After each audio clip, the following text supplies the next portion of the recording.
നമസ്കാരം, ഞാൻ ശാലിനി. പ്രധാന വാർത്തകൾ. കോട്ടയം പാറമ്പുഴയിൽ പിറ്റ്ബുൾ നായയുടെ കാവലിൽ MDMA വിൽപ്പന. ലഹരിയുമായി മുൻ നഗരസഭാ കൗൺസിലറുടെ മകൻ പിടിയിൽ. ലഹരി വിൽപ്പന നടത്തിയിരുന്നത് വീട് വാടകയ്ക്കെടുത്ത്. റബ്ബർ വില ഉയരങ്ങൾ കീഴടക്കുന്നു. കിലോയ്ക്ക് 240 രൂപ. കനത്ത മഴ റബ്ബർ ഉൽപാദനത്തെ കാര്യമായി ബാധിച്ചു. വില വർധന ചെറുകിട റബ്ബർ കർഷകർക്ക് പ്രയോജനം ചെയ്യുന്നില്ല. ആഗോള മരിയൻ തീർത്ഥാടന കേന്ദ്രമായ മണർകാട് പള്ളി 8 നോമ്പ് പെരുന്നാളിനായി ഒരുങ്ങുന്നു. പെരുന്നാൾ സെപ്റ്റംബർ 1 മുതൽ 8 വരെ, നട തുറക്കൽ സെപ്റ്റംബർ 7. വാർത്തകൾ വിശദമായി. കോട്ടയം പാറമ്പുഴയിൽ പിറ്റ്ബുൾ നായയുടെ കാവലിൽ MDMA വിൽപ്പന. ജില്ലാ പോലീസിന്റെ നേതൃത്വത്തിലുള്ള സംഘത്തിന്റെ റെയ്ഡിൽ MDMAയും കഞ്ചാവും പിടികൂടി. സംഭവവുമായി ബന്ധപ്പെട്ട് മുൻ നഗരസഭാ കൗൺസിലറുടെ മകൻ സൂര്യൻ പിടിയിലായി. കോട്ടയം പാറമ്പുഴ നട്ടാശ്ശേരിയിൽ ജില്ലാ പോലീസിന്റെ വൻ ലഹരിവേട്ട. ഗാന്ധിനഗർ SHO ടി ശ്രീജിത്തിന്റെ നേതൃത്വത്തിൽ 1/4 കിലോ കഞ്ചാവും 5 ഗ്രാം MDMAയും പിടികൂടി. പാറമ്പുഴ നട്ടാശ്ശേരി മംഗളം എഞ്ചിനീയറിംഗ് കോളേജിന്റെ പിൻഭാഗത്ത് വീട് വാടകയ്ക്കെടുത്താണ് MDMAയും കഞ്ചാവും വിൽപ്പന നടത്തിയത്. മുൻ നഗരസഭാ കൗൺസിലർ രേഖ രാജേഷിന്റെ മകൻ സൂര്യനാണ് വീട് വാടകയ്ക്കെടുത്തതെന്നാണ് പോലീസ് സംഘം നൽകുന്ന വിവരം. വീട്ടിൽ വ്യാപകമായ രീതിയിൽ MDMA വിൽപ്പന നടക്കുന്നതായി പോലീസ് സംഘത്തിന് വിവരം ലഭിച്ചിരുന്നു. ഇതേ തുടർന്ന് കോട്ടയം ജില്ലാ പോലീസ് മേധാവി K കാർത്തിക്കിന്റെയും കോട്ടയം DYSP അനീഷിന്റെയും നാർക്കോട്ടിക് സെൽ DYSP AJ തോമസിന്റെയും നേതൃത്വത്തിലുള്ള ജില്ലാ പോലീസ് മേധാവിയുടെ ലഹരി വിരുദ്ധ സ്ക്വാഡ് സംഘം വീട്ടിൽ റെയ്ഡ് നടത്തിയ ശേഷം MDMAയും കഞ്ചാവും പിടിച്ചെടുക്കുകയായിരുന്നു. മംഗളം എഞ്ചിനീയറിംഗ് കോളേജിലെ വിദ്യാർത്ഥികൾക്ക് വിൽക്കുന്നതിനായാണ് പ്രതി കഞ്ചാവും MDMAയും സൂക്ഷിച്ചിരുന്നത് എന്നാണ് പോലീസ് നൽകുന്ന വിവരം. വീടിന്റെ വാതിൽ തുറന്നിട്ട ശേഷം പിറ്റ്ബുൾ നായയെ അഴിച്ചുവിട്ടാണ് പ്രതി കഞ്ചാവ് കച്ചവടം നടത്തിയിരുന്നത്. ജില്ലാ പോലീസ് മേധാവിയുടെ ലഹരി വിരുദ്ധ സ്ക്വാഡ് സംഘം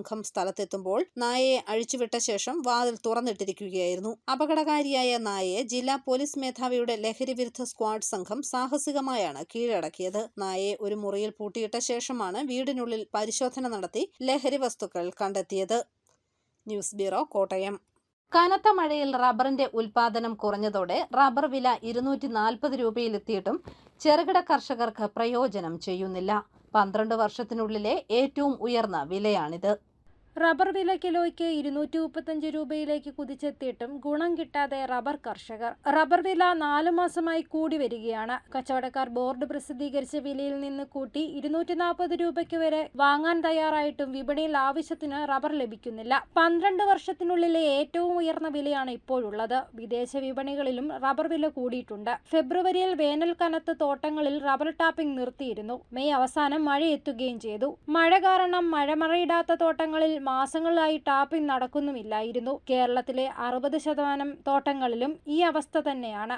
മഴമറയിട്ട റബ്ബർ തോട്ടങ്ങളിലാകട്ടെ തുടർച്ചയായ മഴ ടാപ്പിംഗ് തടസ്സപ്പെടുത്തുകയും ചെയ്തു. ഇത് റബ്ബർ ഉൽപാദനം കുറയാൻ കാരണമായി. ഈ സാഹചര്യങ്ങളിൽ വിപണിയിൽ ആവശ്യത്തിന് റബ്ബർ എത്താതെ ആയതോടെ വില കൂടുകയും ചെയ്തു. കൂടാതെ ടയർ വ്യവസായ മേഖലയിൽ നിന്നും മറ്റും കൂടുതൽ റബ്ബർ ആവശ്യപ്പെടുന്നുമുണ്ട്.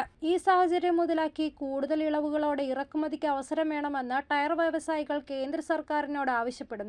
സെപ്റ്റംബറോടെ മഴ മാറി തോട്ടങ്ങളിൽ ഉൽപാദനം നടക്കും. ഈ സമയത്ത് കൂടുതൽ ഇറക്കുമതി കൂടി വന്നാൽ വിലയിടുന്ന സാഹചര്യമുണ്ടാകും. 2023-24 കാലത്ത് 8,57,000 ടൺ റബ്ബർ ഉൽപ്പാദിപ്പിച്ചിരുന്നു. 14,16,000 ടണ്ണായിരുന്നു ഉപഭോഗം. ഇറക്കുമതി 4,92,682 ടണ്ണും കയറ്റുമതി 4,199 ടണ്ണുമായിരുന്നു.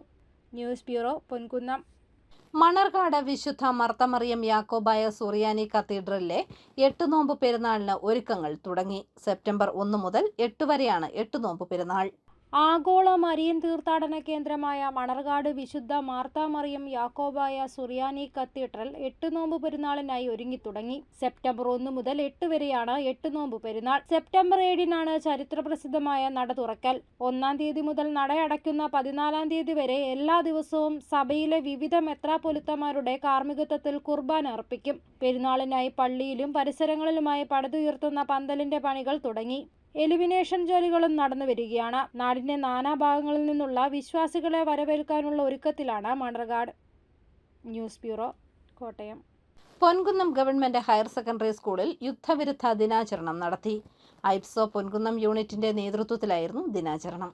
ഐപ്സോ പൊൻകുന്നം യൂണിറ്റിന്റെ നേതൃത്വത്തിൽ ഹിരോഷിമ നാഗാസാക്കി ദിനാചരണത്തോടനുബന്ധിച്ച് യുദ്ധവിരുദ്ധ ദിനാചരണം നടത്തി. യുദ്ധം മരണമാണ്, സമാധാനമാണ് ജീവിതം എന്ന സന്ദേശം മുൻനിർത്തിയാണ് ഹിരോഷിമ നാഗാസാക്കി ദിനാചരണം നടത്തുന്നത്. പൊൻകുന്നം ഗവൺമെന്റ് ഹയർ സെക്കൻഡറി സ്കൂളിലെ അസംബ്ലിയോടനുബന്ധിച്ചാണ് യുദ്ധവിരുദ്ധ ദിനാചരണം നടത്തിയത്. യുദ്ധവിരുദ്ധ ദിനാചരണത്തിന്റെയും ഗവൺമെന്റ് ഹയർ സെക്കൻഡറി സ്കൂളിലെ ഹയർ സെക്കൻഡറി വിഭാഗം വിദ്യാർത്ഥികൾ തയ്യാറാക്കിയ FM റേഡിയോ പ്രോഗ്രാമായ GV ടോക്കിന്റെയും ഉദ്ഘാടനം കോട്ടയം ജില്ലാ പഞ്ചായത്ത് മുൻ standing committee chairman advocate Girish S Nair നിർവഹിച്ചു. ഇവിടെ നിങ്ങൾക്കെല്ലാം അറിയാം, നവകേരള സദസ്സോടനുബന്ധിച്ച് ഞങ്ങളൊക്കെ സ്ഥിരമായി സ്കൂളിൽ എത്തുമായിരുന്നു. അപ്പോൾ അതിൻ്റെ ഒരു ഭാഗമായി നല്ലൊരു ഗ്രൗണ്ട് നമുക്കിപ്പോൾ ഉണ്ടായിട്ടുണ്ട്. തീർച്ചയായിട്ടും മുൻപൊരു ജില്ലാ പഞ്ചായത്തിന്റെ അംഗമായിരുന്ന ആളെന്നുള്ളതിലൂടെ VHSCയുടെ ബിൽഡിംഗ് ഞാൻ ജില്ലാ പഞ്ചായത്തിന്റെ സ്റ്റാൻഡിംഗ് കമ്മിറ്റി ചെയർമാൻ ആയിരുന്ന കാലഘട്ടത്തിലാണ് അത് നിർമ്മിച്ചത്. അതുകൊണ്ട് സ്കൂളുമായി ഞങ്ങൾക്കെല്ലാം ദീർഘകാലത്തെ ഒരു സ്നേഹബന്ധവും അടുപ്പമുണ്ട്. സ്കൂളിലേക്ക് വന്ന പുതിയ തലമുറയിൽപ്പെട്ട നിങ്ങളെല്ലാവരെയും സ്വാഗതം ചെയ്യുന്നു. നിങ്ങളുടെ സ്കൂളിലെ അനുഭവങ്ങൾ നിങ്ങളുടെ ജീവിതത്തിൽ വലിയ മുതൽക്കൂട്ടാകട്ടെ എന്ന് ആശംസിക്കുകയാണ്. ഇന്ന് നിങ്ങളിപ്പോൾ ഇവിടെ ഉത്തരം പറഞ്ഞതുപോലെ ഹിരോഷിമയിൽ വർഷിച്ച ബോംബിന്റെ പേര് ചോദിച്ചപ്പോൾ ഒരു കുട്ടി മിടുക്കിയായി പറഞ്ഞല്ലേ. പിന്നീട് നാഗസാക്കിയിൽ ചോദിച്ചാലും പറയാൻ കഴിയുന്നവരോട് നിൽപ്പുണ്ട് ഉണ്ടല്ലോ അല്ലേ. അമീന ഫാരിസ് യുദ്ധവിരുദ്ധ പ്രതിജ്ഞ ചൊല്ലിക്കൊടുത്തു.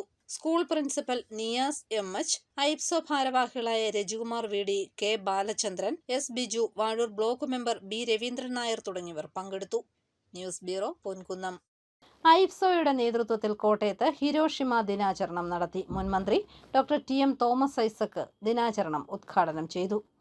ആയുധ കച്ചവടക്കാരാണ് ലോകത്ത് നടക്കുന്ന സംഘർഷങ്ങൾക്ക് പിന്നിലെന്ന് അദ്ദേഹം പറഞ്ഞു. ഐപ്സോ കോട്ടയം ജില്ലാ കമ്മിറ്റിയുടെ നേതൃത്വത്തിൽ ഗാന്ധി സ്ക്വയറിൽ നടന്ന ഹിരോഷിമ ദിനാചരണം മുൻ മന്ത്രി ഡോക്ടർ തോമസ് ഐസക് ഉദ്ഘാടനം ചെയ്തു. യുദ്ധക്കൊതിയന്മാരായ ആയുധ കച്ചവടക്കാരാണ് ലോകത്ത് നടക്കുന്ന മുഴുവൻ സംഘർഷങ്ങൾക്കും കുടപിടിക്കുന്നതെന്ന് നാം തിരിച്ചറിയണമെന്ന് ഡോക്ടർ തോമസ് ഐസക് പറഞ്ഞു. സാമ്പത്തിക പ്രതിസന്ധിയിലേക്ക് പോയാൽ എന്നാലും ആലോചിക്കുന്നില്ലല്ലോ. ഇത്രയൊക്കെ ആയില്ലേ, ഗാസ യുദ്ധം അവസാനിപ്പിച്ച് പ്രശ്നം തീർക്കാം, യുക്രൈൻ അവസാനിപ്പിച്ച് പ്രശ്നം തീർക്കാം. ഇല്ല. ലോക സാമ്പത്തിക കുഴപ്പം ഉണ്ടാക്കി പാവപ്പെട്ടവന്റെയും തൊഴിലാളിയുടെയും കൂലി കുറച്ച് വിലക്കയറ്റത്തെ പിടിച്ചു കെട്ടാൻ പറ്റുമെന്നുള്ള നോക്കണം എപ്പോഴും ചിന്ത. സോവിയറ്റ് യൂണിയൻ തകർന്നപ്പോൾ ലോകത്തുള്ള ലിബറലുകൾ പലരും പറഞ്ഞത് ശരിയായാലും തെറ്റാലും ഇപ്പൊ രണ്ടു പക്ഷവും ഇല്ലല്ലോ, ഏകധ്രുവമല്ലേ, ഇനി യുദ്ധം ഉണ്ടാവില്ല, ഇതാണ് എന്റെ ഏറ്റവും വലിയ നേട്ടം എന്നാണ്. എന്നാൽ യുദ്ധമില്ലാതെ നിൽക്കാൻ പറ്റാത്ത ഒരു സമ്പദ് വ്യവസ്ഥയായിട്ട് അമേരിക്ക മാറിയിരിക്കുക. ജില്ലാ പ്രസിഡിയം അംഗം ബാബു ജോസഫ് അധ്യക്ഷത വഹിച്ചു. മുൻ മന്ത്രി KC ജോസഫ് മുഖ്യപ്രഭാഷണം നടത്തി. സംസ്ഥാന സെക്രട്ടറി ബൈജു വയലത്ത് യുദ്ധവിരുദ്ധ പ്രതിജ്ഞ ചൊല്ലിക്കൊടുത്തു. സംസ്ഥാന general secretary advocate VB Binu, ദേശീയ vice president advocate K Anilkumar, advocate Jayaprakash, doctor A Jose, ജില്ലാ സെക്രട്ടറി അഡ്വക്കേറ്റ് KR ശ്രീനിവാസൻ, അനിയൻ മാത്യു, PK ആനന്ദക്കുട്ടൻ, B ശശികുമാർ തുടങ്ങിയവർ പ്രസംഗിച്ചു. News bureau, Kottayam. കോട്ടയത്ത് യുവാക്കൾക്കും കോളേജ് വിദ്യാർത്ഥികൾക്കും വിൽപ്പന നടത്തുന്നതിനായി സൂക്ഷിച്ച 678 ഗ്രാം MDMAയുമായി MRI ടെക്നീഷ്യൻ പിടിയിലായി. കോട്ടയം കുഴിമറ്റം സ്വദേശി സിബിൻ സജിയാണ് Kottayam excise circle inspector EP സിബിയുടെ നേതൃത്വത്തിലുള്ള സംഘം അറസ്റ്റ് ചെയ്തത്. പ്രതി ചിങ്ങവനം കുരിശുപള്ളിക്ക് സമീപത്ത് വെച്ച് മയക്കുമരുന്ന് വിൽപ്പന നടത്താൻ ശ്രമിക്കുന്നതിനിടെ എക്സൈസ് സംഘം പിടികൂടുകയായിരുന്നു. ഓഗസ്റ്റ് 7 ദേശീയ കൈത്തറി ദിനം. പഴമയും പാരമ്പര്യവും കൈവിടാതെ പാല ഇടപ്പാടിയിലെ പങ്കജാക്ഷന്റെ നെയ്ത്തുശാല. 15-ാം വയസ്സിൽ തുടങ്ങിയ നെയ്ത്തുജോലി 72-ാം വയസ്സിലും ചുറുചുറുക്കൂടെ ചെയ്യുകയാണ് പങ്കജാക്ഷൻ. കൈത്തറി നെയ്ത്തു വ്യവസായത്തെ പ്രോത്സാഹിപ്പിക്കുന്നതിനും നെയ്ത്തുകാരുടെ പ്രാധാന്യത്തെപ്പറ്റി ബോധവൽക്കരണം നൽകുന്നതിനുമായി ഇന്ത്യയിൽ ഓഗസ്റ്റ് 7-ാം തീയതി ദേശീയ കൈത്തറി ദിനമായി ആചരിക്കുന്നു. ഒരു കാലത്ത് പ്രൗഢിയോടെ നിലനിന്നിരുന്ന പാല ഇടപ്പാടിയിലെ കൈത്തറി നെയ്ത്ത് വ്യവസായ മേഖല ഇന്ന് നിലനിൽപ്പിനായുള്ള പോരാട്ടത്തിലാണ്. 3 നെയ്ത്ത് തറികളിൽ നിന്നും കേട്ടുകൊണ്ടിരുന്ന ശബ്ദം ഇപ്പോൾ ഇടപ്പാടിയിലെ നെയ്ത്തുശാലയിൽ അധികം കേൾക്കാറില്ല. 15-ാം വയസ്സിൽ തുടങ്ങിയ നെയ്ത്തുജോലി 72-ാം വയസ്സിലും ചുറുചുറുക്കോടെ ചെയ്യുകയാണ് നെയ്ത്തുശാലയുടെ ഉടമയായ പങ്കജാക്ഷൻ. ഇപ്പോഴാകെ ഒരു നെയ്ത്ത് തറി മാത്രമേ പങ്കജാക്ഷന്റെ നെയ്ത്തുശാലയിലുള്ളൂ. മക്കളെയൊന്നും ഈ കൈത്തൊഴിൽ പഠിപ്പിച്ചില്ലെന്നും അദ്ദേഹം പറയുന്നു. ഭാര്യയും പങ്കജാക്ഷനും ഒരുമിച്ച് ചേർന്നാണ് നെയ്ത്തുശാല കൊണ്ടുപോകുന്നത്. ഓർഡർ അനുസരിച്ച് വസ്ത്രങ്ങൾ ചെയ്തു കൊടുക്കുന്നുണ്ടെന്നും അദ്ദേഹം പറഞ്ഞു. പിന്നെ പുതിയ തറിയിടാണെങ്കിൽ എന്ത് സഹായം വേണമെങ്കിലും ജില്ലാ ഓഫീസിൽ നിന്ന് ചെയ്തു തരാമെന്ന് പറഞ്ഞു. തറിയിട്ട നെയ്യാനാളില്ല, ആരും പഠിക്കാനും ഇല്ല. എനിക്ക് 2 പിള്ളേരുണ്ട്, 2 പിള്ളേർ ഇതുമായിട്ട് യാതൊരു ബന്ധവുമില്ല. കാരണം ഇത് ഞാൻ അവരെ പഠിപ്പിക്കാത്തതാണ്. ഇത് പഠിപ്പിച്ചുകൊണ്ട് ഇതുകൊണ്ട് എൻ്റെ ജീവിതം മുന്നോട്ട് പോകാൻ ബുദ്ധിമുട്ടാണ്. പിന്നെ ഞാനിത് ഒരു മുണ്ട് ഒരു ദിവസം പറ്റുന്നിടത്തോളം ചെയ്യും എന്നുള്ളത്. എനിക്ക് ചെയ്താൽ ഒരു 350-400 രൂപ പണിക്കൂലി കിട്ടും. അത് എന്നെ സംബന്ധിച്ച് അത് മതി എന്നുള്ള രീതിയിൽ. കാരണം വേറെ പരിപാടിക്ക് നമ്മളെ കൊണ്ട് പറ്റത്തില്ല. ഞാൻ പരിപാടി വേറെ ഒന്നും എനിക്ക് അറിഞ്ഞും കൂടാ. അപ്പോൾ അങ്ങനെ വന്നപ്പോൾ ഇത് കുറച്ചുകൂടി ഒന്ന് ചെയ്യണമെന്നുള്ള ഒരു ആഗ്രഹം കൊണ്ട് പലരും എന്നോട് ചോദിക്കുന്നുണ്ട്, നിർത്താറായില്ലെന്നും കൂടെ ഉള്ളു. ഞാൻ പറഞ്ഞില്ല, പറ്റെടുത്തോളം ഞാൻ ചെയ്യുമെന്നാണ് പറഞ്ഞിരിക്കുന്നത്. അങ്ങനെ ഇപ്പോൾ അത് നെയ്തുകൊണ്ടിരിക്കുകയാണ്. ബാലരാമപുരം സ്വദേശിയായ പങ്കജാക്ഷൻ പാലായിൽ 22-ാം വയസ്സിൽ എത്തിയതാണ്. അന്ന് തുടങ്ങിയതാണ് ഈ നെയ്ത്തുശാല. ആരോഗ്യപരമായ പ്രശ്നങ്ങൾ ഉണ്ടെങ്കിലും നെയ്ത്ത് ജോലിയോടുള്ള താല്പര്യം ഒന്നുകൊണ്ട് മാത്രമാണ് ഇപ്പോഴും തുടരുന്നതെന്നും അദ്ദേഹം പറഞ്ഞു. നെയ്ത്തിനുള്ള നൂല് ബാലരാമപുരത്തു നിന്നുമാണ് കൊണ്ടുവരുന്നത്.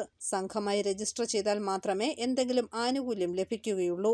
ബാങ്ക് ലോണുകൾ മാത്രമാണ് വ്യക്തിപരമായി ലഭിക്കുന്നതെന്നും പ്രത്യേകിച്ച് ആനുകൂല്യങ്ങളൊന്നും ലഭിക്കുന്നില്ലെന്നും അദ്ദേഹം പറഞ്ഞു.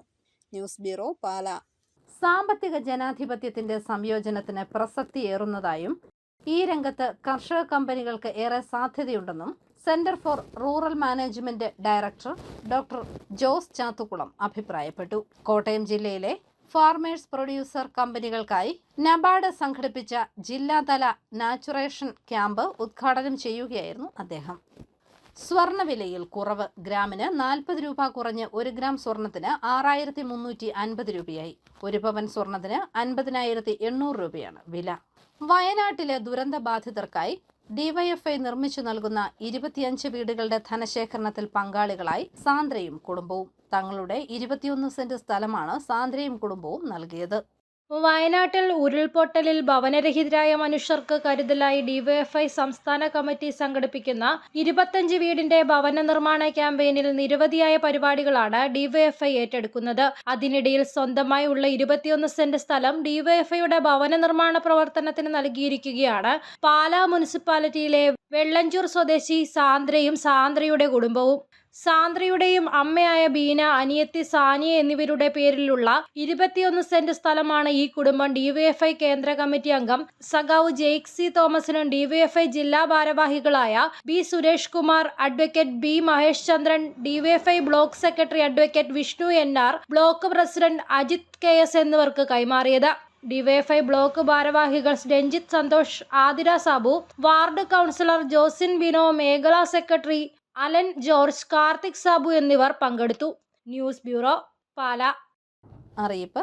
Pampady ASAP Kerala community skill പാർക്കിൽ പ്രധാനമന്ത്രി കൗശൽ വികാസ് സ്കിൽ ഹബ് പദ്ധതിയിൽ കേന്ദ്ര സർക്കാർ സർട്ടിഫിക്കറ്റുകളോടുകൂടിയ സൗജന്യ തൊഴിൽ പരിശീലനത്തിനായി ഓഫീസ് ഓപ്പറേഷൻ എക്സിക്യൂട്ടീവ് കോഴ്സിലേക്ക് അപേക്ഷ ക്ഷണിച്ചു. യോഗ്യത +2. പ്രായപരിധി 18 മുതൽ 45 വരെ. കൂടുതൽ വിവരങ്ങൾക്ക് ഫോൺ 9495 999731.